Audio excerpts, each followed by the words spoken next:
toma nota de meio de comunicação para sobre nós não tem outro canal para receber informação.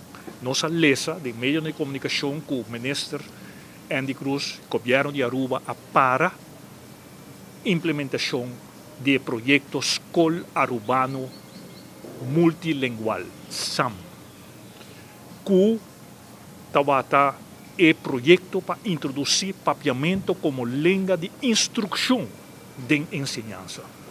E nós estamos aqui, muito lamentável, e nós queremos dar informação para toda gente, maior, sindicato, aluno, toma nota que isso aqui vai afetar diretamente o vosso futuro.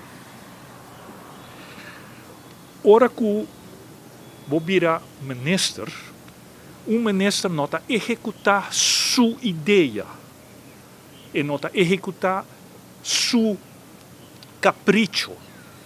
Não, bota vai eleição com um partido político que tem um programa de eleição.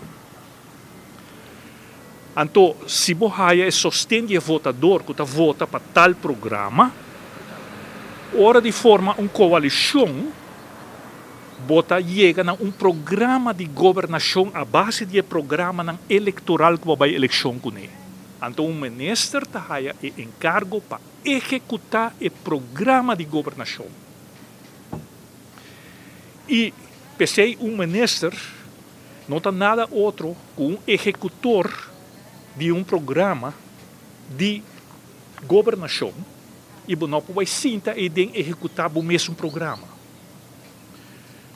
Junto para Aruba, você acorda, 3 partidos a forma o programa de governação entre partidos na MAP por Red. E na página 23, manejo de idioma, o programa de governação da visa duna papiamento su lugar merecido de enseñanza, banda de outro idioma. O manejo de idioma papiamento lo guardo definir basar e resultado do projeto piloto Escola Multilingual na escola básico. Então, no momento de implementação de papiamento na escola, lo aloca fundo para por realizar isso aqui. Nós, Partido Red, a introduzir a ideia aqui dentro do programa de governação que o outro partido não vai de acordo.